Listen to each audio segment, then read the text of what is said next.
Eish, kuyafika madoda iviki bekuhanjwa calf strips Senegal of i-trophy gents AFCON Suitman hayi into yenze ikhafu nje irongo le kanti abantu lobuthungu hayi amangalisa khona ukuthi eBoreni kulento enjalo after 2 months when I expect to maybe abantu sebelibe Morocco after 2 months ebangena estradini be celebrate amdala hayi into yenzelana ishow yile ukuthi hayi ibhora sibili eze Africa sisazoyeyiseka njoba siyeyiseka labaso besiyeyiseka kakhulu laba utibona njani ukuthi into le uma sithi njobe ekhawuthi sesiyeyiseka ya ibalelo kumbe vele amakhiwa vele siyeyisa ibalo kuyeyisa libe ngcono sesilulazekile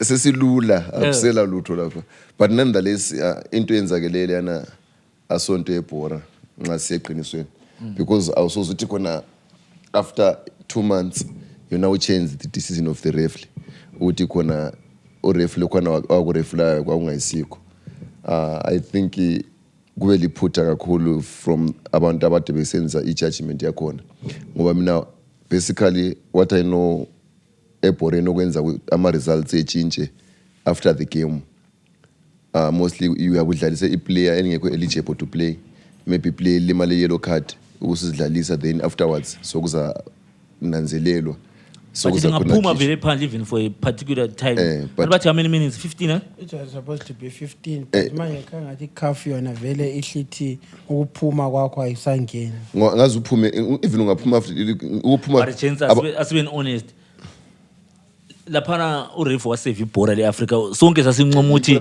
ikarabhi adensa khona ukuthi khona sometimes uyasebenzisa common sense njengomuntu ocabangayo because uref is allowed to use common sense ngoba awusozuthi khona kuphume almost everyone it's a final every eye is almost over 1 million people almost 1 million people are watching that kulabo Gary Gary Tomando Liverpool ozondi ama African team Karak uthi khona then usuliqeda ibhora Karak usuqeda ibhora usuqeda ibhora liphakathi so kuthiwa khona what is Africa so they try to sometimes yiko sisithi khona kulele esishoneni bathi khona chakafugiza dzimba matenga kumbe ngesindebele ngingazazama ngesindebele uthwani okwazi ukuthi intwana ekundwana yagula lini ngumhlabathi mina ngithu ukuthi khona kufuze ufihle ubugwenxa bakho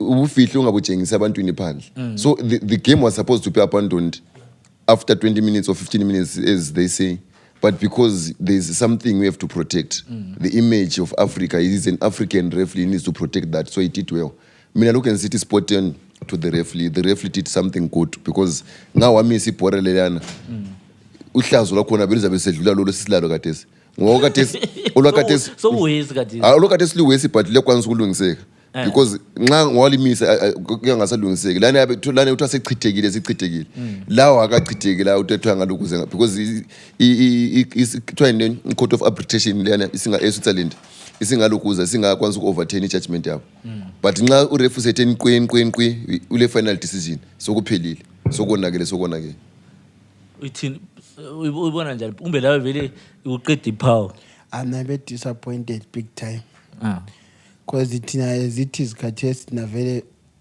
njengama yama Africans even lama Europeans la achi athi Senegal deserve ukuthi ikhaphulani bengeyawo yama champions tinesiwazi lawo abasebeyafaka ema-ofisini lawo bengadakwa ngamatiye lama econ sebesithi Morocco singama champions sesikuzwa ngabo uhlalutshiya econ sembolo econ yaphambanisa abantu kwezinye isikhathi ingqondo ziyafroza so khathesi into ekhona ibhora khathesi asakwazi ukuthi ibhora seli controller a financial capacity because everyone knows ukuthi even in Morocco ile mali and Morocco has been doing ama favors to iCAF so asakwazi sebesenza njalo ukuthi ba overturn ngoba kuyi decision right or so with decision esi influencer ngama favor because iMorocco izithi zibiyalile ku hosta athwa yini i-AFCON yabafazi Yabafazi, but immediately after sokuthiwa ya now champions sebevuma ukuthi alright buyanini lidlala ikhafu ngcono ithatha imali lapho ibizwa olungisa ama-ground eZimbabwe sizostele thina i-AFCON esingela corruption efana leyayo iMorocco noma thina siqualify ngokuthi sesimelele ukuthi si-ede sithi ikhathesi 3+2 enye team umele idliwe 5-0 enye idliwe 4-0 asake sihambe even emakhoti thina siyabe expect ukuthi singadraw la but wena indlela abafuna ukwenza ngayo hayi Ache seyambula uqolo babuye. Welcome to your number one.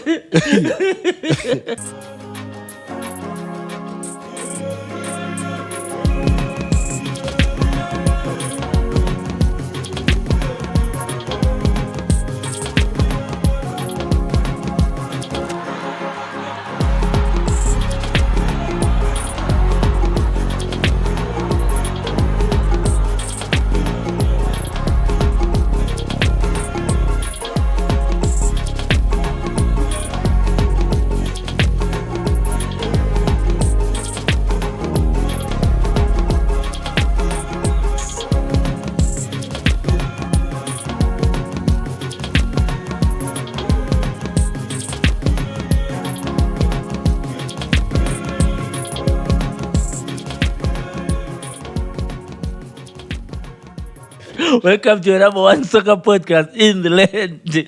Abantu laba besididekile into ezwe iCAF is so painful to the whole Africa as a continent and the world at large, guys. Come on. AFCON sayibona yayibukele umhlaba wonke. Time watching those big games. You understand? I think lo Maradona chibli ke wena wahlohla ngesandla wahlohla ngesandla cause ngabe ethiwa ikhafu yele power ngabe ibiyanika England icup. So anyways, welcome to your number one soccer podcast in the land. This is Pass and Move. This is what we do right here. Proudly brought to you by Praxol Electrical and Solar Energies. Guys, you know, Praxol is pete kamnandi. Proper.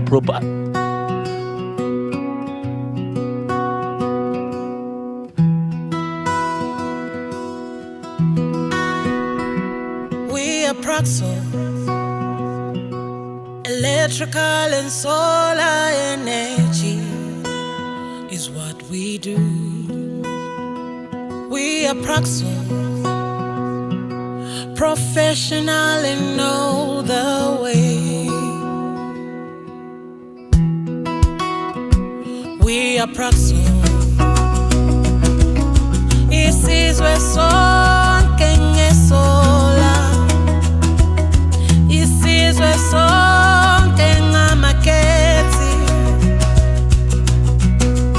We are Praxol.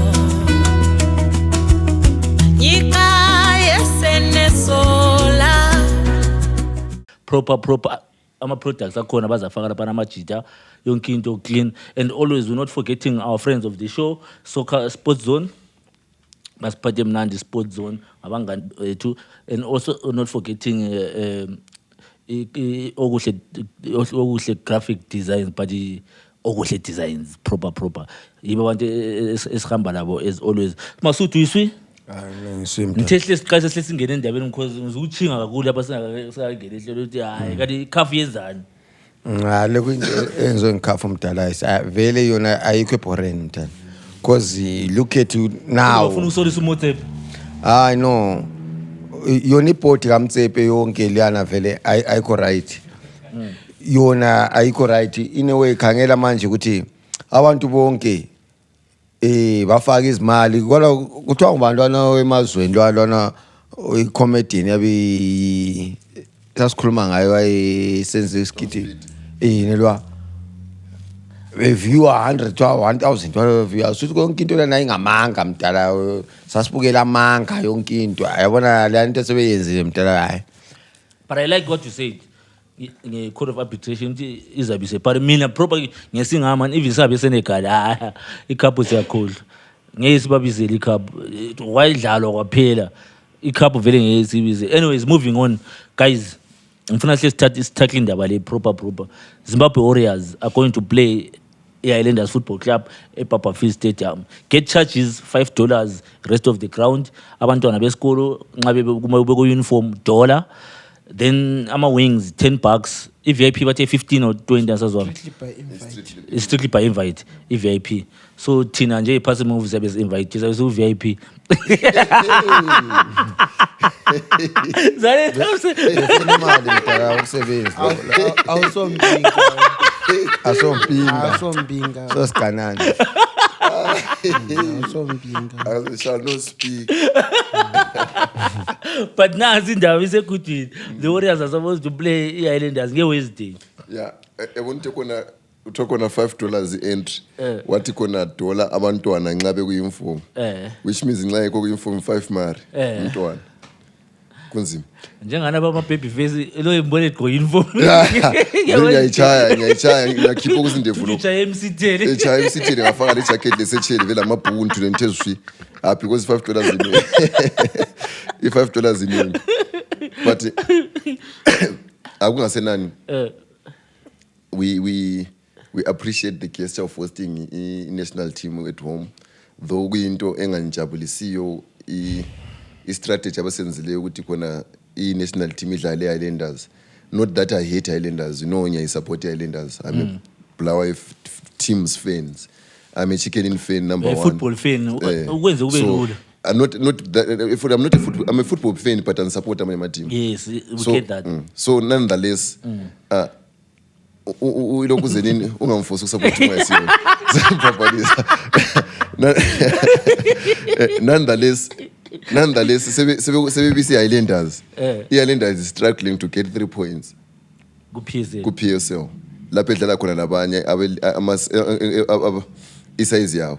So we team esile ama select lama European based onakamba umashwanisi. Oh, hey.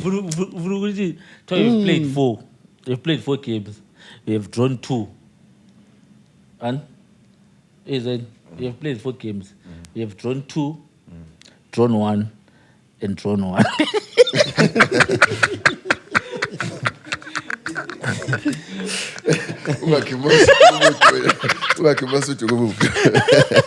So squad to be draw is 5. Islanders draw edlula iPicasa. But anyway, on a serious note, igame le Warriors versus Islanders. Sibona nje sihlazi sidlule into le. Mina personally I'm happy ukuthi finally kungayisikho kuphela ukuthi maybe sisendleleni ukuthi lathi finally sizaphiwa ithuba lokuthi sibukele national team eBF into lokho esiyikhalela lokho kuthiwa iBF iBF ayikho njani ayikho right Blawayo people they don't support locally what but into esikhona ukuthi ngabe thwa vele labo bebengafunde ebhora lankhona bebezadlula national team yabe even ebusuku because $5 liya sebesicharge yona to be honest and midweek kumbe abe batheli ngabuyi vele kube closed the door event kube training behambe trade fair ngale bebhadalisa abantu $5 kube exhibition njoba kuduriswa engathi kule nto enye imali isayibona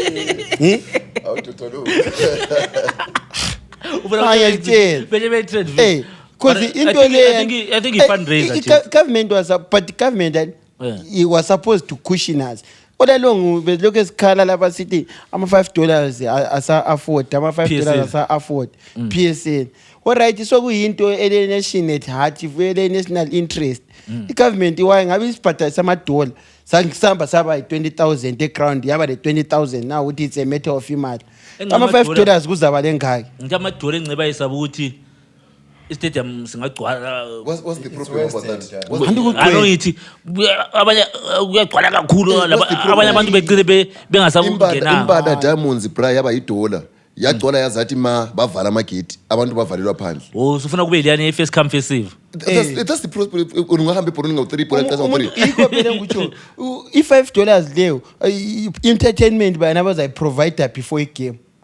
kumbe siyabe lokhu uyonakamba nguyubani akukho unless na uthi kulezinye izinto mebhaba zazenza before igame sesibuyela ukuthi $5 ayihambelane lana le standard Ibe se $5 yabo Give the value for your money. yes singakhiphi imali ukuthi siyayikhipha nje for the sake of ukuthi imali imele sikhiphe ngoba ama-10 stars lana avulwa ngemali Ngoba sithanda ngoba sithanda ibhora mana mbuye umuntu uyayilinda Jeng ukuthi iZimbabwe idlale le Islander kuwe ubona njani maybe ngekho khona ukuthi bakhayela ukuthi iIslander iku celebrate 100 years commemoration yo mebha bayikhayelele ukuthi bahlonipha ama legend kodwa adlala njengama juniors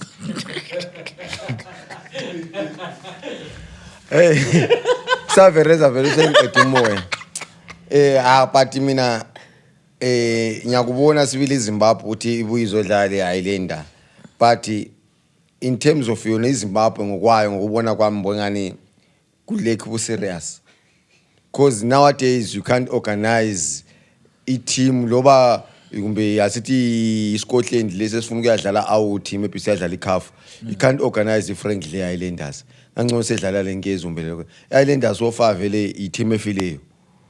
I-team ukuthi hayi lamagoals anzima. So mawusu organize i-team le Islanders asakwazi kumbe lapha uyenzele thina ama-fans emalini o vele 100% mana singahlohla ibhaji benzele imali yethu ezama-fans e-Islanders siyahamba vele ungathiwa Islanders ungazi ukuthi i-Islanders namhlanje idlala lo D7 siyahamba sebukele ungathi $10 siyahamba sebukele so lapha ngathi idlala ikombo le siyahamba loba singakwazi sengibona bayenzele imali but in terms of football amboni ukuthi bayenze kahle uma ufuna ukubona ukuthi into le njani kube thiwa bayenze iHighlanders i-team select eZimbabwe kumbe basabile mina ngibona basabile ukuthi iZimbabwe le squad esibizwe nguMarine bangabize yenye select eseleyo kale siyadliwa lesi squad lesi mdala kunje so mina ashingathi pika esquad esinye siyayitshaya iZimbabwe la ayisamsiyayidla siyayitshaya iZimbabwe la clean mina ngibona basabi wenza select I think mina basically with this friendly it benefits Islanders more than because Islanders is the team which is lacking so now playing the national team a stronger side it give a boost morale kubanike then bebona lapho kulama weaknesses khona instead of ukuthi kube vice versa ukuthi uncedise national team ngithathela kuwe ungaconsider ukuthi international break ama-PSL teams adlali this week iIslander is rightfully benefiting uqinisile iIslander benefit asibe 100% but ama-charges mina lami ngikhala ngama-charges maybe ngabe $2 ngizama urizina ukuthi bathi $1 ama-charges bra bapantshazile bra hayi because i$5 lana ukuthi they consider ukuthi kona $5 kuphela brands akata $1 ngizangine from country akata nxa usuke country ukata mpondo ngizafuna ukudla ngizangine background ngizafuna unatha amanzi ngizafuna ukubuyela mbaleke emsebenzini ngapha siya kuMantini fuze mpata rent Friday yakhona mbe Saturday lapha sebedlala ngale mhla ka28 ngizafuna ukugada ngiye Francistown ngizafuna ukuyabukela eFrancistown ngizafuna ukubook indawo lokuze konke khona ukuzimali eziphumayo ikho nisithi iappetizer igame leyo fuze isebenze izappetizer ukuthi isidonse thina sihambe yes sebefake iIslanders yes iIslanders is got a bigger following abantu abaningi abasupport iIslanders abasebenza eZimbabwe kulamsebenzi bazangena khona khona ayisikuthi nabahleka into ekhona ebuhlungu sibili siyaziyo abasebenzi abantu abaningi abasupport iIslanders because no why is Njalanti i-majority almost ngathi 90% of people in Bulawayo they support Islanders then i-10% le sayishare thina le Chiefs maybe ngithi 3% chicken in or 5% chicken in whatever the ratio but i-90% are the people abahlala ku Bulawayo ngabasupport iIslanders and most of them ibathengisa emsikeni most of them ibahlala baxotshaniswa amakhokho abasebenzi so nxa bengasebenzi benjalo bephinde uthatha $5 that's what ansi ukuthi ngiyabahleka lingi understand wewe andihleki ngikhuluma ipoint engiyibonayo nje umuntu ophila kuBulawayo so kuthiwa $5 emalini enjalo asisebenzi sonke asisebenzi so kuthiwa $5 ko futhi lapho sokukhanya khona ama effects ukuthi abantu abasema office they are not in reality. Awuyakhala What is nge-aircon out there. ehhovisini. Hayi angikhulumeli i-aircon kuphela. Sengikhulumela ukuthi ama-decisions lawa bayenza bengafakanga everyone consideration. Yes. Yena umuntu na ukuthi niyabe la imali Hayi, kumbule yathi laphana- kule VIP access card. Yes. I-decision ayenzayo yena akasacabangeli ipovo i-proof of various opinions. Exactly. Sesenza yena okubenefitisa yena ngaleso sikhathi. Yabo. But thina njengama-fans thina sicela ndathi i-recognition njenge one of the major stakeholders when it comes to football. Akula bhora ungela ama-fans lisibulalelani kahle. Ngihleze ngikhuluma mina ngisithi khona inkinga ukuthi abantu abayenza ama-decisions about these monies they've never from day 1 up to day number 34 of EPSL they've never paid a cent. Nxa ngafuna ukubukela wonke ama-games you have free access. They don't feel the pain which we are feeling, and to make matters worse they've got more money than us abafuna kithi imali. So bona nxa bejaja bekhangela isikhwama sabo abangasoze besisebenzise futhi bese-ground. That's where the problem is. But ungajaja at the point of umuntu omkhokhelayo ube sezicathulweni zakhe and feel the pain efilwa ngumuntu lowana, you can have a better judgment. Ezenye izicathulo ngeke bevuma uzigqoka zidabukile. Mina khona ikombona khona ukuthi usaverezulu uyabe ekhuluma iqiniso manje abantu bama-aircon. Because you can't ukuthi wena ngapho li-VIP usesofeni. Lwana ke omela besesitubhini kumbe amele eyami ifence abukele esefensini. Wena ungene emahara maybe le mota yona le ukuhambisile yonke into yakho imahara. Ufika uchaye ngama-aircon futhi khona apha. Uphinde $5 yena lwa. Ubukelelani futhi lwa umuntu ubaleke 1 emsebenzini. 2 it's a Wednesday. Ubukela for the love. Wena ngapho umthatha ala abantu vela abasicabangeli kahle. Mina yiko njalo ukuthi abantu abanje babesibulala abalanda abalathi ikusibulala phela lokho. Total haya. Uyakhala. Then kule issue speaking about sasekhona ku national team. Kule issue ka Ezro Mnyandoro. Ezro Mnyandoro bahle bathi this week ngoye sengumanager. They've relieved uClemens Mata of his duties. I-change yona leyana libona njani Jens ukuthi uNyandoro I-change is always needed every time in any institution, but the problem in the national team is that we don't even know the criteria they use to change somebody, because you cannot say overnight ulokuzeni uNyandoro sengu team manager uMatao has been relieved. What is Matao done wrong? No one knows. So what has he failed? No one knows. So even if like maybe babe mtsheli lapha ehleke khona so that he can improve, because la mnqa ngutshela emsebenzini uthi lapha ashuhlekele lapha so that we can improve. And taking into consideration uNyandoro is a legend, well respected. So the moment usithi Nyandoro abantu abaningi they now overshadow ama qualifications kaNyandoro ukuthi khona is he worth qualified ukuthi ebe ngu team manager because of his status as a legend. So konokana ngazi ukhulume point bani u raise whatever point, no one will listen because of the status of kaNyandoro. uNyandoro nxa singathi Nyandoro vele sikhumbula amashoti awachaya emoro lokuze nini eCameroon sidla Tunisia against Cameroon. Sikhumbule how good he was evergreen ebamba kuhle midfield, and we forget everything else. But lapha khona even uSundowns is not even the team manager, but now he comes to the national team is the team manager, which is a good thing because he's a legend like I said. But asakhangeli lokuze nini ukuthi kuqhathwa ngecriteria bani eke yakhulunywa nguSaverisa lokuze nini Cameroon ukuthi icriteria abayisebenzayo asiyazi, so you cannot judge ukuthi it's good or bad.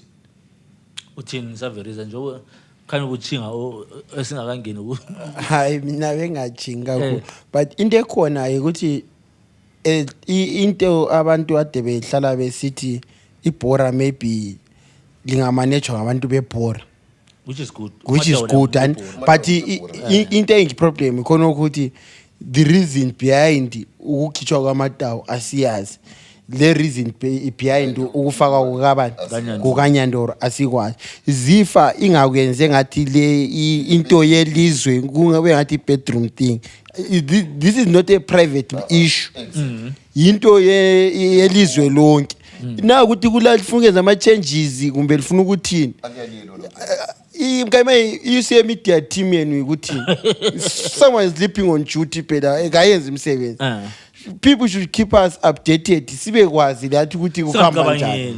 even the Frank yona leyi iZimbabwe yabakwazi ukuthi tournament le izaba khona umbe 2 months back kumbe ameni months ngabe basitshela ukuthi izaba khona qayisana ukuhlala lifaka ama 5 rand kusiyafika ilanga le Frank sibe izama $5 bekungeke kube buhlungu but into yokuthi sokusiba khona khona communication i-backbone yonke organization of everything. ningaswelali even lasendlini so ngaswelali communication izinto zonke ziyadawa so izifa ayizamela ukusenzela ngcono ayizame sibili endabeni ze communication la uyasola she ulomunye umbono othini uqhathwa kaNyandolo.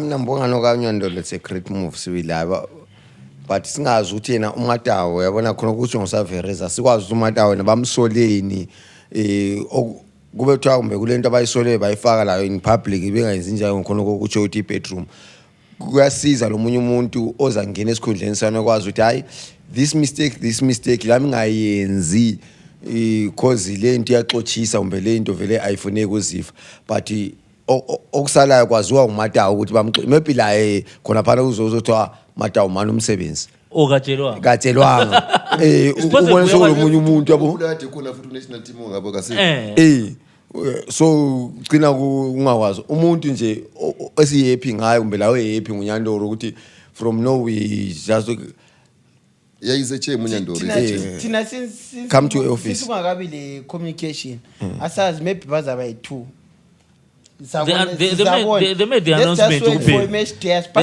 asibhadale nama $5 alawa sambensebo uSheriff Musa bengu assistant kaMatawu uMatawu engumanager so kathesi we don't know the fate kaMatawu we don't know the fate kaSheriff Musa asibhadale nama $5 siyezibonela come match day ama rules abo Sheriff apongufaka assistant manager ukhona second kit manager ukit manager ungcono liyabonisana ukit manager ungcono nje hayi lothi assistant manager nje ngabe one okunye ama rules uphonga ufaka nje hayi oqeda imali why list still at that I think maybe kusiyafika in next episode sizabe sehle information engcono egcwele yeah then moving on ngifuna sikhayele i-division 1 singakangeni ku-PSN siqedela ne-division 1 kule issue Northern Region ibhora lethu andikathi sibe sikhala ngeCAF ukuthi iCAF yabona okunye kuyizinto abantu begcina bekopa izinto ezirongo zidense zithandiwe ubona issue yenzakele Northern Region komphela komele iqalise I think 2 weeks back before even PSN but kule team esasikhuluma ngayo la iChingwere Football Club eyiyo eyiwine uD2 ile kuyiyo okumele ingene that was the rightful team to be promoted to the Northern Region Division 1 kodwa hayi imali zenu wathi I think sake sayikhuluma indaba yakho khona nxa ababukeli lisakhumbula sake sayikhuluma indaba yakho then ichiki iligi somele iqalise i-team lana yafaka i-appeal kuZifa iZifa yathi misana into ilungisa into le kumele kulungiswe kule team eyaba ngunumber 11 ku division 2 but yayile mali esibhadalile kulokhu zini ku Northern Region isifakiwe i-team la ayifakwanga on merit ifake ngenxa ukuthi ile mali that's wrong ngoba kulo number 1 lo number 2 yama team and vele be promotions abesikwathi kulama teams that are supposed to be promoted i-team lana bengu number 11 ku division 2 isingeniswa ku Northern Region lapha division 1 iZifa yamisa yathi lungisana intweni in order ukuthi bekhiphelana i-team esibhadalile akusayenziwa so kuthiwa ama team aseyi22 le Chingwere isifakiwe yabona i-poor administration le ukuthi khona you take people ukuthi bebe in a position because of favors not on merit. Now when those things happen like nxa sokuyichance ukuthi promote somebody else you also do the same thing which engendlela apromote ngayo ukuthi engene ku that position ngoba so we trend yakhona ukuthi yena sesebenzisa formula yakhe ayibonayo la ePronyoto now they've given this team ukuthi ingene yabhadala already imali na vele siyarorothwa iseko isirotiwe ingasekho ukuthi beyipisile sokunzima. So the only way to opt is to ufaka umuntu lwana engene lokuzenini i-team lana ingene kube zibe ngu-22 so that they can cover up their mistake emali lana disibedliwe, because obviously nxa unumber 11 ubusubhadala affiliation fee, I trust me, ayihambi yodwa affiliation fee. I-affiliation fee nxa yi$20 uzafaka maybe even $30 phezulu. But how do you do that? That's my question. Because that's how they enter that position. By the way, the team in question is Marere Football Club. It finished number 11. But the worst part of this situation, I'm a team lawa, I say 22, but only one team is angena ku Premier. Imagine. Ngabe 12 ngiyavuma sibile ama team la ehliswa ivini ebe-10 umbe ebe-12 kube competitive football. Kadezi Northern Region yona is in it for ukuyenza imali, not ukuthi ithi thina sifuna ukuyenza okwebhora. Kanti vele izifa ayila mthetho to limit ama team, because iSouthern Region kule 18 same le Central, Eastern ile last time bile 16 ibile 16 ama team. Abala mthetho othi alright ama division 1 wethu sifuna ama team ango 16 wonke ama league. Kanya nama region lawa they do as they please, Bill.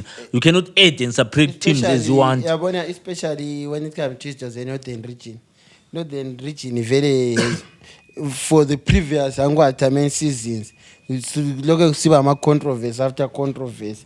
Indaba zokuthi imozi ya celebrate layo le Scotland ya try Morocco lokuzeni phela scenario eyinyona ya yabo usabona umombe yaora labo lokuzeni nomozi under 19 futhi kusiya kwapha kare sinanku sokubiyo Marere labo Chingwere same story ayizama ukuphula apha amasocks awo. Because itina asali maybe yikuba le mali phela, because nangikhangele I think Northern Region yiyo one of the richest regions lokuzeni ku Division 1. But sponsor sabalisane MCM umuntu kathi nayisiba le mali ebe lama brains futhi okwenzani okumanager ukuthi ungayenzi akudlala ibhore ground. This is what I'm saying. Bekiyekela ibhore lokuzeni imphandle le. Yike ngikutsho ukuthi yabona ama issues aso kumbe bakopa okwenzakala kubo khafu labo bekuthatha sesithanda izinto ezirong ukuthi sizi incorporate ebhoreni zibe yiswi. Yeah, this is what I'm worried about. It's very wrong. This is what I'm worried about. Wrong, because ebhoreni you cannot judge ibhora ngendlela enjani ukuthi khona umuntu ka qualify wesi ngathi obe number 3 ngawungcono. You understand? Oh, number 2. Bekuyazwakala. Number 11.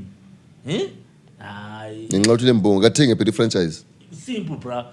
Phela kaba ngasancedo lezi ezidlalelana ebhola, because ma number 11 ezahamba just because le mali akusancedi vele ukuthi line number 2 as long lingakwazi uza le overtake kuphela. It now defeats the whole purpose of ukuthi kusibe le league probe.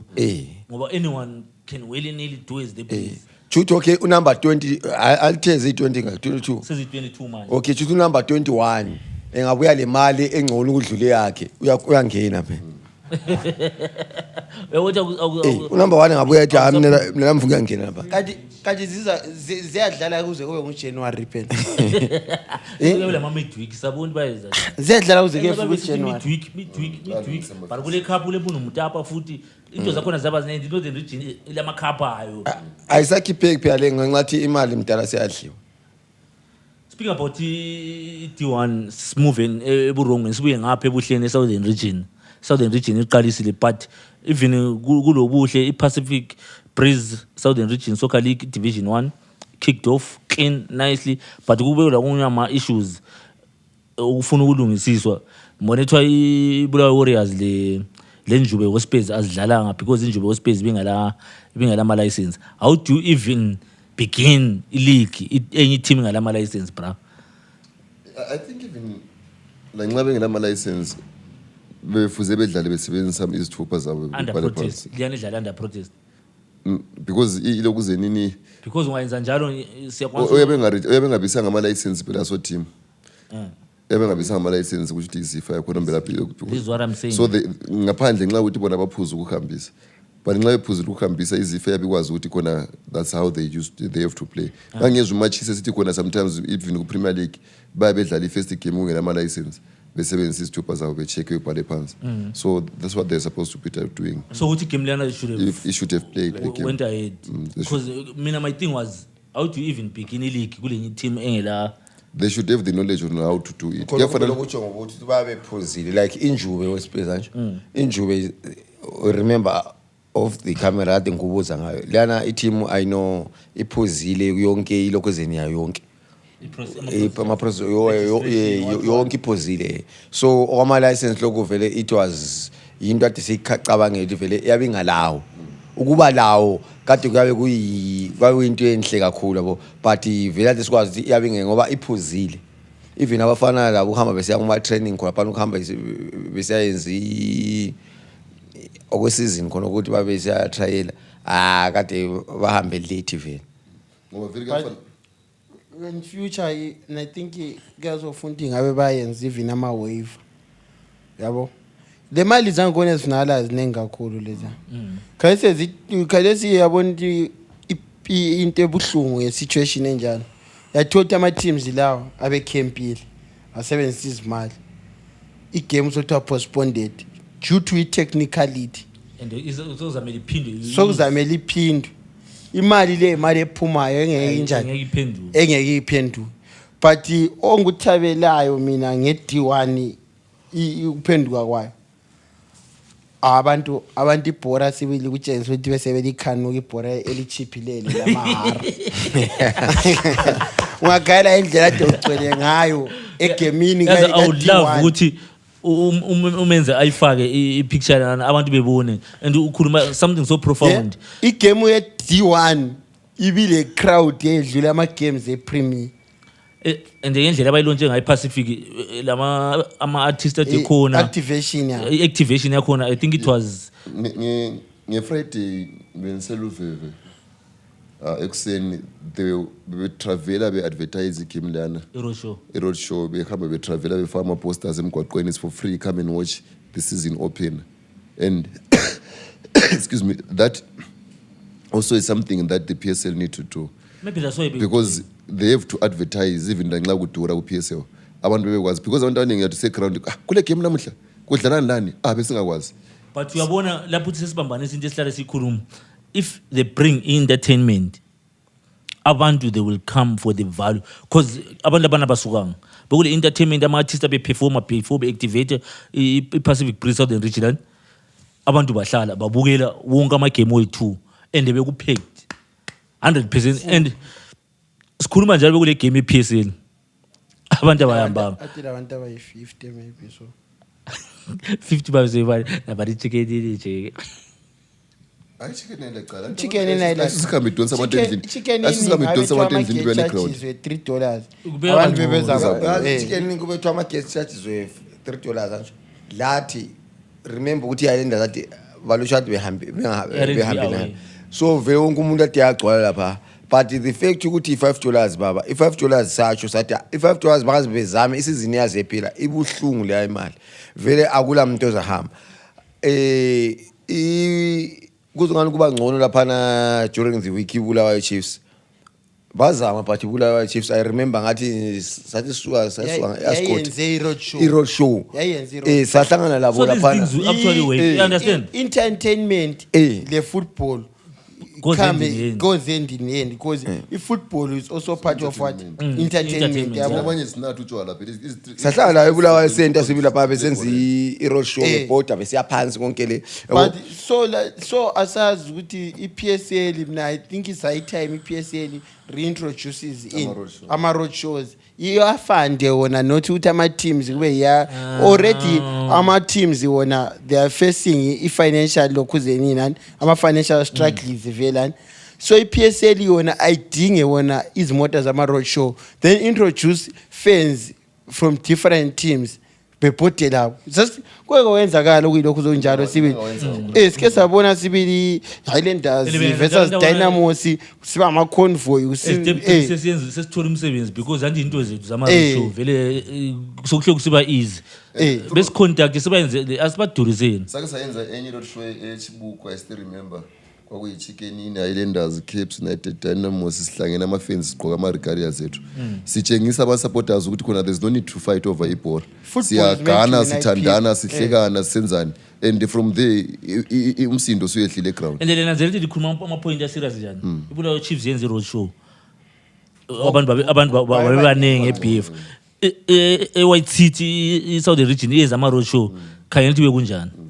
So that's things we have to try and do as even our teams, because $5 it's hard to go to PSL yehlise siyafuna yehlise but I know it won't be easy, but nxa kungabanga njalo ama teams are now suffering more than lokade bekubalekela, because ama teams they need money to run ama day to day activities afuna imali ezincane ama petty cases amancane, but azavela nga stadium 1500 you cannot even make that 1500 stadium.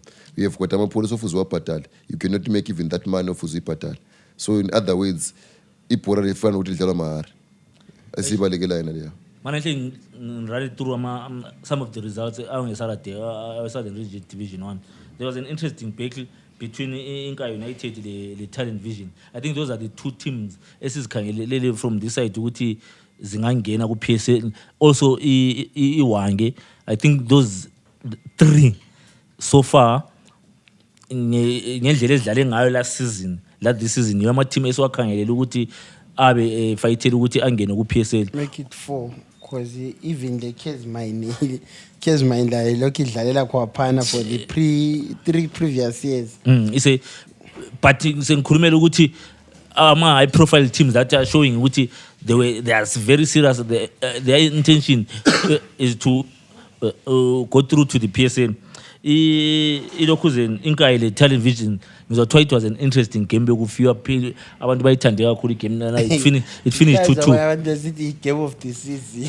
Twabe kufiwa it finished 2-2 between inkayile le Talent Vision. Those are the team. Then iwange idle ilokhuzen ibulawa City 3-0 is showing seriousness, and amanye nje i-case manage ze-Revolution i-Megawatt idle i-Aqua Stars 2-0 ibise lokhuzeni ibise ewange ugane tibukele game le ngoyipho ungithi fahla ngeresult yona. Those are some of the results our Southern region matches that took place. Then let's move on guys to the Daily Bread, the Castle Premier Soccer League. Siqalise ngama games adlala nge-weekend, then we move on to ilokhuzeni ama midweek fixtures. Ungachaya mdala siyawathi amara undodo lomboli utrend njani ule video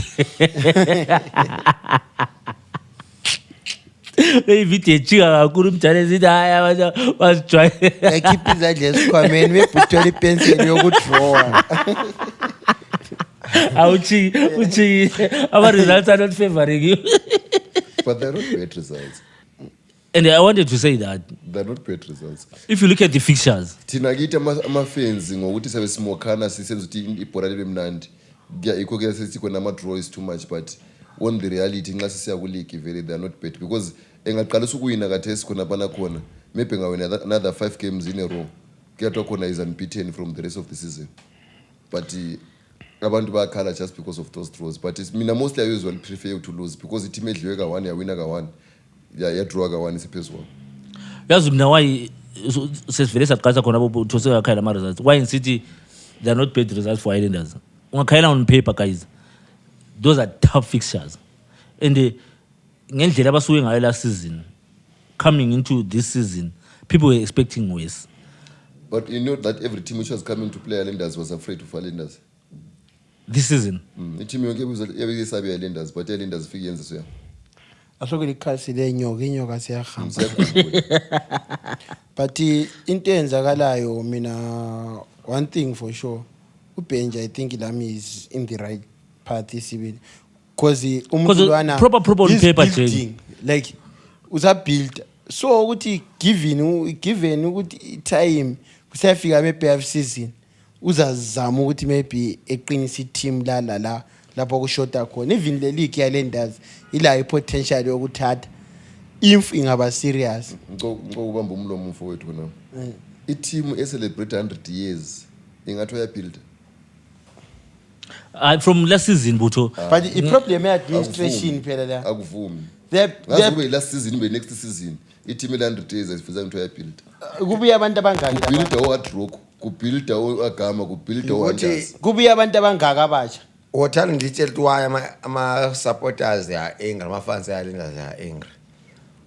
The introduction of uBenjumbe, the introduction ye-setup yabo bonke nje yama-administration wathi bexoshoseno ngasho bayenze lokade ezithulele wagcina la isiba le-interest to look at ukuthi kathi kwayilenda kwenzakalani bezingani kwayilenda umbiya lenza chaya ezinye 5 noti haya ilenda vele uBenji sefa uthiwa usivayo sefaka imali ayilenda soku right kwakanye yonke into ayilenda this season is a cruiser yabona lathi njama supporters we remember mina ama predictions abanje lami You vandalize. Insisiya vandalize ngendlela babekhulume ngayo ngendlela uyalenda ingani financial step branch sesile bhasi abafana manje abasafika inyawo zinjani soku right ama administration ethu asabubuthane labafana ebhasini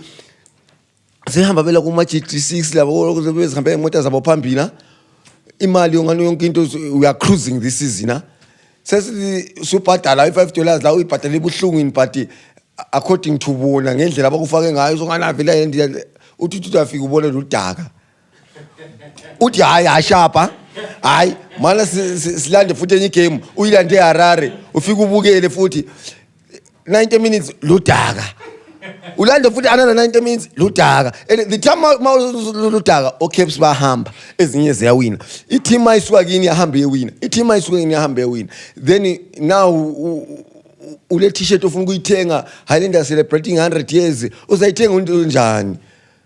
Alright, ngiyakuzwa ubuhlungu mana ngithi ama match results wonga so njengoba sasikhulumile ama midweek games ama game adlaliwe midweek FC Hunter 0 Platinum FC Platinum layo 0 yayise Rufaro le ngama results ange Wednesday la and Triangle faced Cape United Cape United defeated the Triangle 1-0 Iadrock played the Chicken Inn was defeated 1-0 then Ingezi Platinum Stars played ZPC Karipa Ingezi Platinum won 2-1 Tel 1 and Simba Bora won 1-0 Islanders played Imoz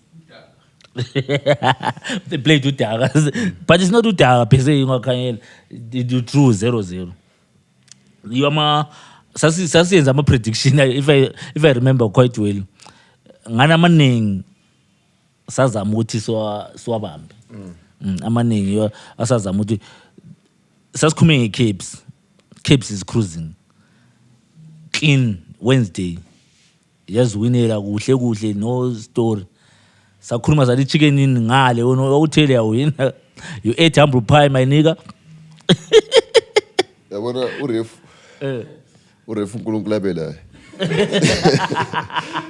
lo online milwana uNkulunkulu abelayo lapha khona lapho but it was offside even wena ngowe ngakuzwa uchinga ngezwe labanye beChicken bebe sithi hayi offside way offside angazi wona uchingani we saw the video it was offside you scored in offside urefu offside unibona English ngayisi yani manga ngikhanye nenhlezi ground hayi wena ngowe uthi abantu abaningi bathi so you lost obvious ufuze sikhambe court sasikhuluma zathi babuya bedliwe eyadraw hayi lapha sesehleka sadliwa of course ibora but we played good football and we failed to maximize our chances the problem now will go back where sort of khona ucoach on that game mina exonerate to coach because kulamanye ibora ukuthi usureach wonke umuntu usukhala le gate to keep umreachile why can't you just score you opt to pass and you miss then also to coach wrong bese sikhohla ukubuza injani iChawanda sakubona uChaya ama selfie Each I wonder basically it's a nice stadium though. It's very good. The atmosphere there is different. You can feel to Konase Stadium. You feel the presence. So the money which was put there was put to proper use, and they are still developing it. As got paid 100% though. But it's nice. It's a proper It's a proper stadium. Asila la nhlabathi ukuthi bakwanisa ukufaka emahlabathini labana bejikele abajikayo labangenayo. So everywhere is paved. akula ndawo uthi Uthula khona inhlabathi hayi. Ngaba nenhlanhla ngangena from the VIP section, VVIP section ngabhoda everywhere, so it was nice. Then on Thursday sambe beef Hotel wala Dynamos. Hey, ayichazunguza. Yeah. Then on Thursday Dynamos defeated Bulawayo Chiefs 2-0. One thing I can basically say, mina ukuthi in Eporeni, sometimes we win, sometimes we lose, sometimes we draw. But so far, let us go as awukabi that bad. Bara maluza seqalisa anti yaze ngaqalisa phela kwesinye isikhathi. But iluzi kufuze uyifile. Yeah. I think mina khathesi amaluzi lawa came ngesikhathi esi-right, because the international break is going to give us time to reflect on our mistakes. Yabo, come season break iphela Singagijimi. Sase ku Thursday 2-0 Dynamos. alapha kwabanzima. Alapha kwabanzima. And kule gobhore yalo aye Dynamos anti wayibona. Yeah. So inkinga igame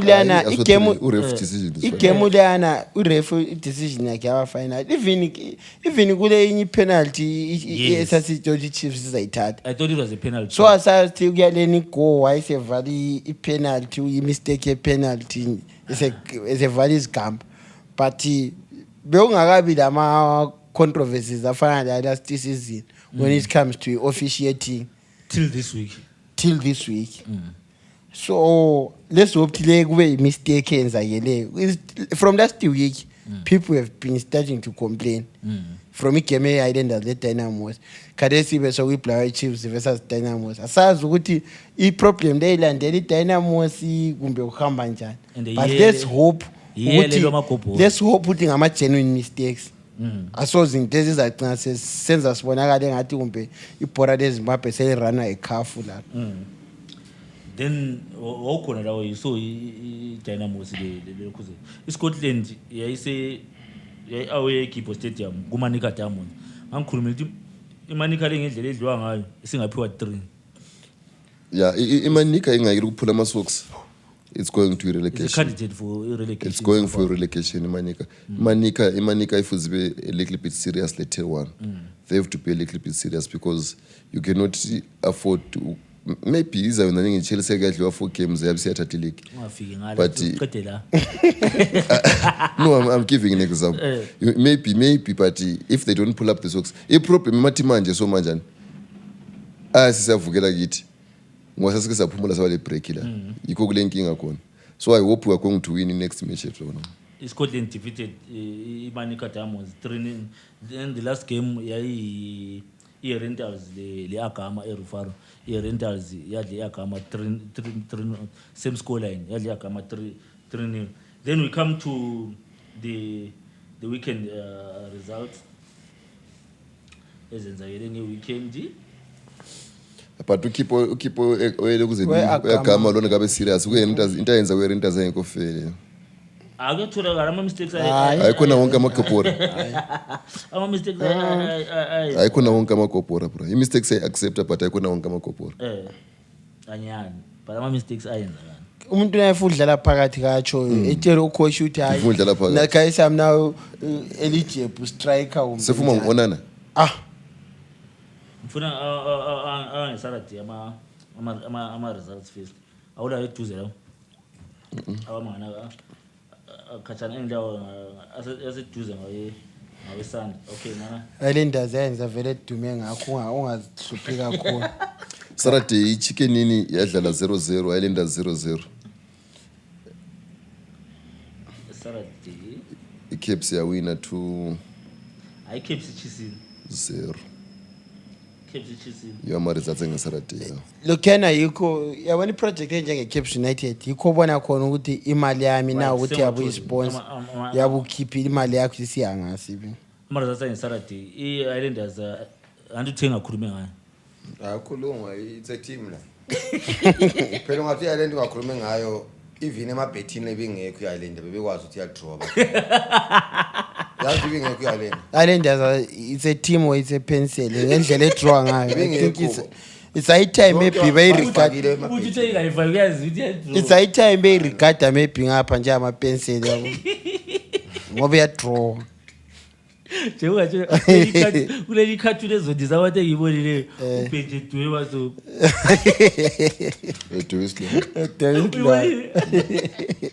So on Saturday, Islanders played Isimba Bora. They played to a goalless draw. Then the informed team, Cape United, guys. Let's talk about the Cape United. They beat. Yeah, Cape United is 2-0 is winning. They're winning. I hope 4-4. I hope they're going to maintain that, because if they don't maintain that, they already have corrected our points, which are going to make them secure Guys, for this relegation. team means business. Yeah, for now they're doing good.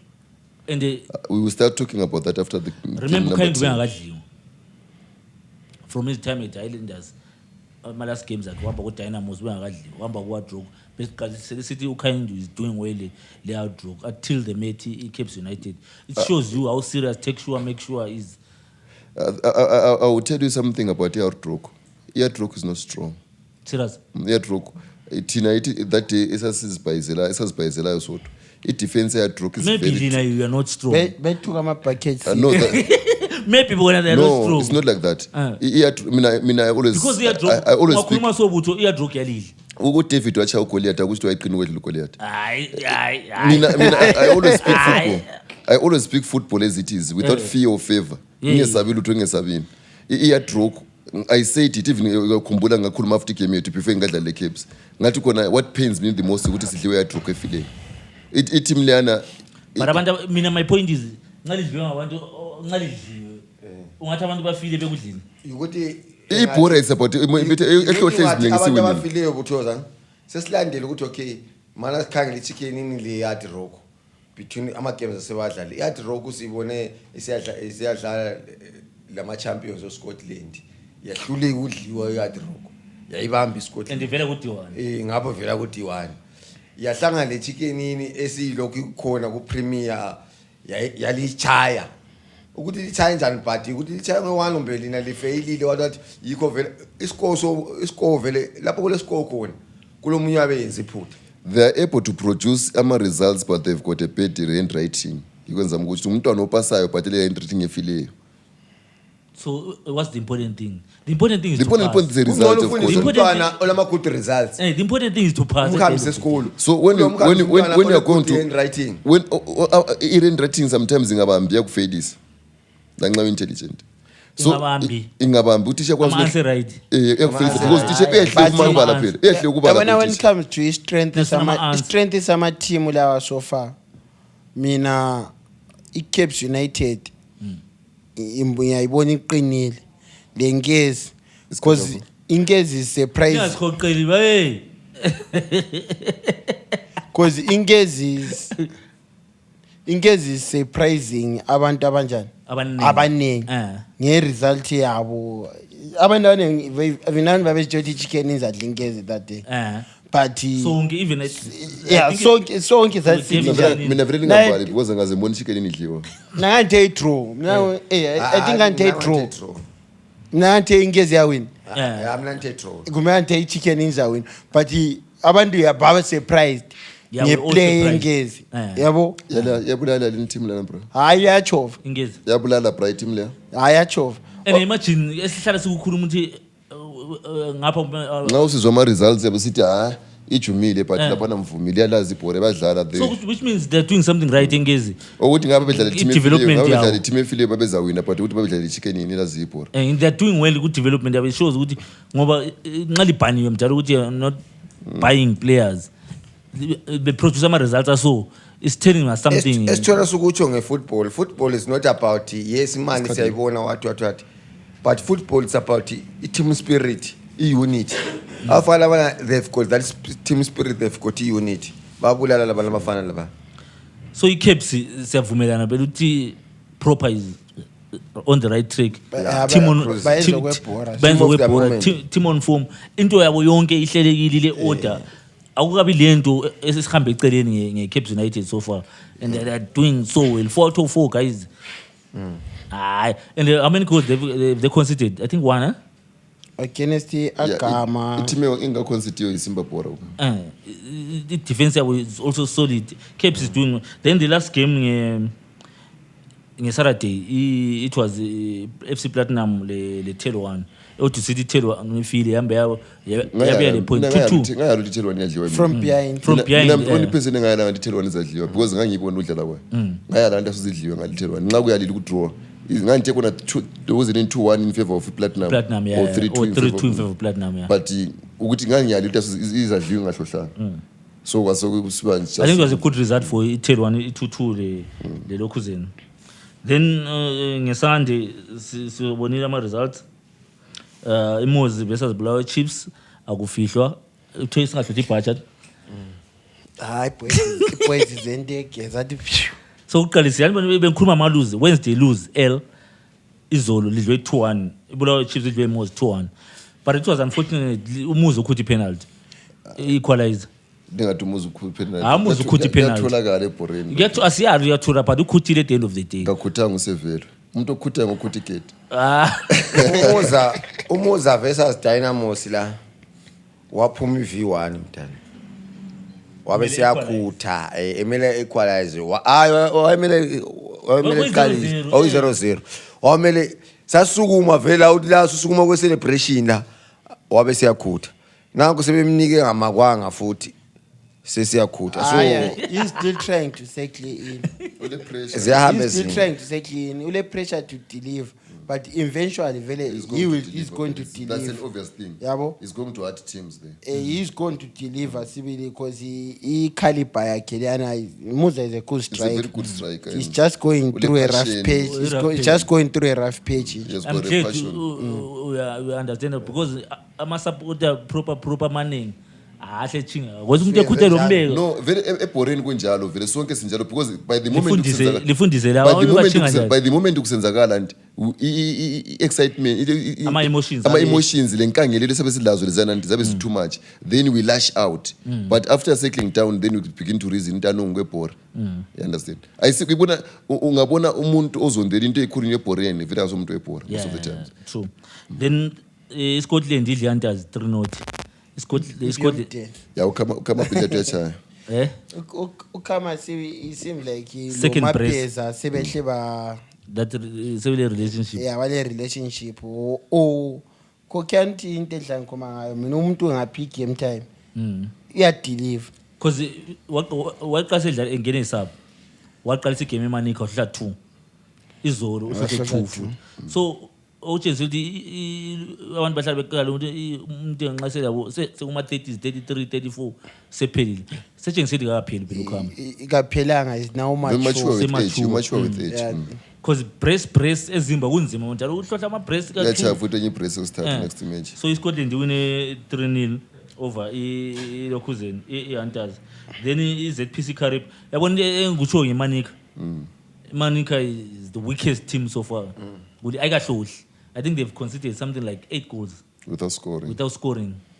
But idliwe iZPC Carib 2-0 eNyamunga Stadium. Then I think they are the only one who wabamba igame le. Agama versus Dynamos. Why already Agama yadliwa iDynamos? Agama team efika ngayo. Agama shot ki gritty this game le Dynamos because Dynamos ibe from behind. iDynamos bekuform. Bangalitshela mina ukuthi with the way Agama edlala ngayo But yathi the way Agama edlala ngayo igame ulana they were just baba lo mnyama nje against the Chiefs.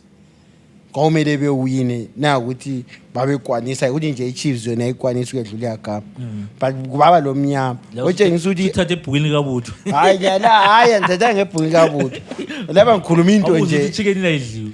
laba ngikhuluma into njani i-observation yami Eh. agama is good asazi i-problem yabo ibingaphi but I think ikhale izinto zabo sebezamile ukuzilungisisa Alright. because it's a good result balide sibili. kakhulu against idynamos Then bayehlule ukudefenda nje i-lead yabo othi ngabe abanye abantu vele i-3 points zabo bebeyazithatha khwapha behlakaniphile.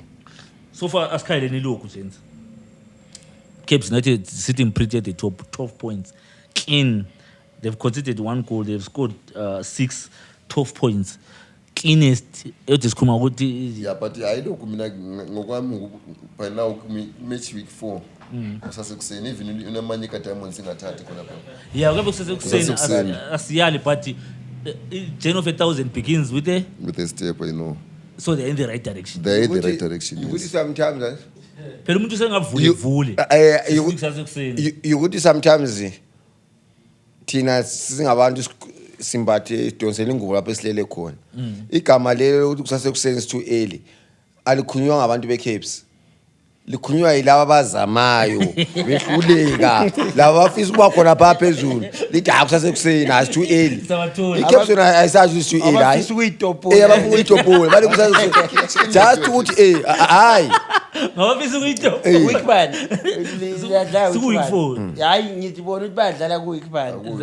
check ifixtures zabo nje Hayi sizazi lo but what I'm saying butho ukuthi 4 games bra Uyabusihambile. sokuhle kukhanya uyabusihambile ukuthi ezingani Yes, the last zi-serious season even the though Cavs yafika ku-16 points. even though kungatshintsha ukuthi eBorena wathi i-team ephakamisa njengeCapes kunzima ukuthi ngakuvulela nge3 points mawona mawungasayitshayanga so kumele wena ungathembeli kwezinye vele eBorena kunzima i3 points so ngayivu i-team ngasivule yonke sihambe 12 points ngoba kade so far isihle yavula nge4 4 kwezilandela ngoba iDynamos leScotland zibambene on 8 points you number 2 no number 3 lengezi leSimba Bora zonke zile 8 points up to number 5 already sivule nge4 points yabona ingayenza futhi amanye ama mistakes ithi ukuthi kusasekuseni sesingakhuluma Asambenini sizakhuluma. then only time will tell. yeah time will tell that's the top 5 teams it's Cape But United mina I nge 12 points can Then- bet $1 million ngelayo ukuthi Cape ayithathe. let me hold let me hold you to Namhla that mhla ka-23 March. kunini phela umuntu 2026. uyayibhetha uyakhule ubhethe ukuthi echawanda babuya Hayi chawanda mbetshaka phela ngakho manje siya. bese khideze sithi hey referee yeah Hawu ref wasishisa. yena ukubhetha into zakho zadli into eziningi Angaze ngabheja ngadliwa phela. wabhethela ngomfazi eZimbabwe yakhumbula Yangadliwa yaba yi-2-2. abe Yaba yi-2-2. egoli Iyo phela egoli. afcon usuqalisile Yaba yi-2-2 uzofika unakhamba wena. yeruba lilo So Teza wina Pitini ayidenda the national team. Madoda. They draw off. Ingadrawela enda zonke sifoni ngiyahle ngigcinini wena ngisageri baba. then so far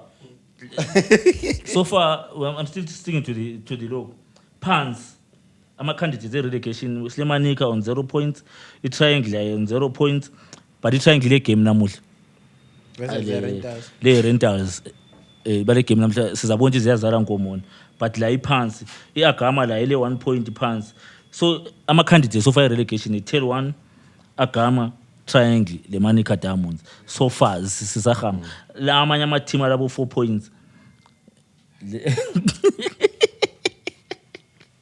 this week we're going to international break this week zizaresume sebe sibukela ama-division 1 games this week we're hoping ukuthi i-central region iyaqalisa bengisakutshela nge-central region benzingasakhulumanga we went to their kit launch what a beautiful ceremony gents idlule amanye ama-team esengezwaqambe ngebizo aku-Premier League angayenzanga i-kit launch i-Gwanda Pirates sihambe sabona i-kit launch e-Gwanda Pirates proper event clean hayi madoda eGwanda abantu balemali eGwanda abantu balemali uyakwazi ijezi eGwanda Pirates ithenge 10,000 US cash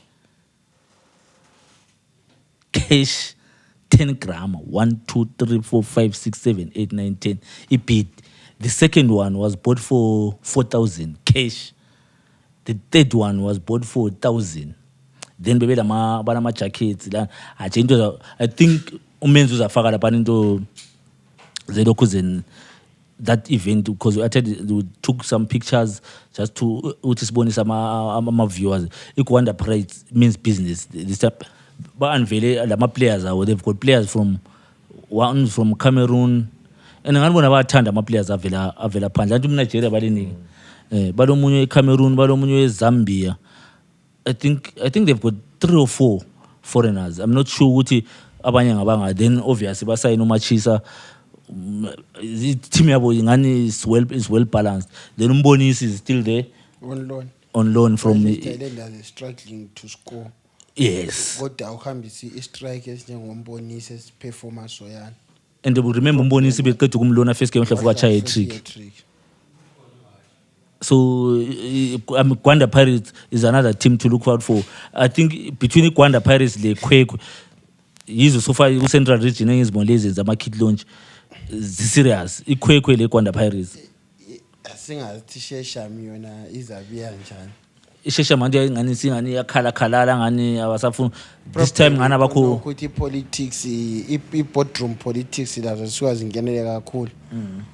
Ilokhu zenini entweni zebhora but ku right ukuthi ileague na ukuthi njenge for instance i-D1 ibe competitive kungabi i-team yokuthi yangena ingenza i-financial strength. Engaba manengi ama team capable kuba competitive and siyabe sikwazi ukuthi well assured vele kuzaba le fair play. Asikho ukuthi saqinisa sibona number 11 sokuthiwa sengena ku league. Yeah. So bemfuna nje just ukuthi 2-3 minutes lezi sikhulume ngama team manje abo Gwanda Pirates awuphansi ku Division 1 doing such an event ahlula ama teams aku Premier Soccer League. Kuchone ngestructure sawo bephansi ku Division 1. It all goes back to the administration le team. If that administration ingebhora, they would do into zebhora. Nxa administration ekhona is just for power hungry ukuthi thwa khona executive we team A, executive we team B for a limelight ukuthi baziwe, they won't do into zebhora. So it's not always about the capability or the resources being there. It's about the design, the know-how to do things. And they invited you, Yvonne Mangunda, all the way from Harare to attend. I think is their number one fan that side. When whenever pusher, basically good Division 2, they to make sure she attends the event. She was there. Was one of the VIPs. What one thing said like we are saying, what the team lana order, this structure sabo. I hope they continue like that. In closing, I think Gwanda Konoko is Ubuto is saying it's not about ezinye, it's all about uyabona mawupheka uphini lungahlala endaweni yalo uphehlo uhlala endaweni yalo ipapa liyaba right. Thina iproblem ama team amanye ukuthi ungayenzwa ama unveiling ukuthi ama administration akhona kugcwele abantu abangasobe bhora, kugcwele abantu abacorrupt abazifuna ukuzenzela okwabo ukuthi bayalontsha ikhithi sokusele 10 minutes ukuthi team iyedlala. How can you say that person is for football and uhambe lo muntu onjalo yabo? So iGwanda Pirates they are showing ukuthi ngabe bhora. Thina sicwele abantu abangasobe bhora baba. That's why abantu bathi why sichinga thina it's not about singena ama emotions singena ngeheart. No, it's like we expect something like mina personal ngokwamanje mina buthuma ungaxotsha omunye umuntu umsuse sithwase siyangena about nguye lo manager uzomxotsha kungena ufaka omunye manager. We don't expect you to chaya izandla sithi after 4 draws sithi hayi right hayi wena ukuthi uma usundizelwa acele nowangena expect ukuthi kube lawo 12 points ngoba usundizelwa andalo umxochile wena.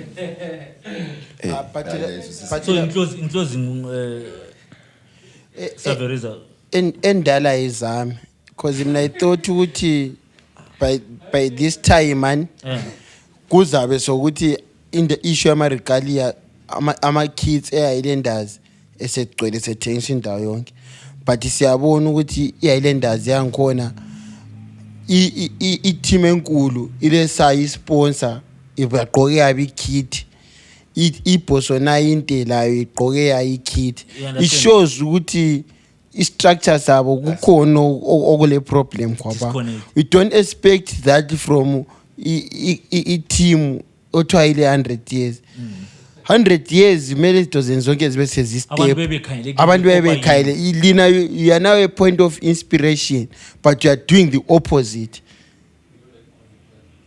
so kick manager lama lokho so ngcono bethathe phela even benziswa ama extra lessons uGwanda Pirates befunda phansi besebenza qansi cause nabe thought ukuthi i-Highlanders vele mina yazi even laphana isizwe ngakaqalisa ngangisithi this year is the year i-Highlanders what now ukuthi it's a issue of being financial stable kumele uthina izayenza imali even ebazayidla 3 years kumbe beyisebenzise 3 years but there's nothing to show for that akuvele akupromise lokuthi bazayenza even 5 rand isizini le So the next fixtures the Premier Soccer League this weekend we will be looking at the Division 1 is international break. The next fixtures is a Premier League week Easter weekend on the 2nd and 3rd of April. So our fixtures are now Kaila next week. I'll just go through in brief. Bulawayo Chiefs will play Simba Bora. Dynamos will play Mos. Ngama-game interesting abe khona. Then Highlanders will play FC Platinum. Also, Chicken Inn will play. I think this one Manica Diamonds. Well, we'll never know. Yeah. Then Scotland is playing Itel one. Sibuya ku Easter weekend. Otherwise, thank you for watching. It was another exciting episode of a Pass and Move special. Until next week, guys. From us and the crew behind the scenes, say bye bye. See ya. Salibona nge Wednesday.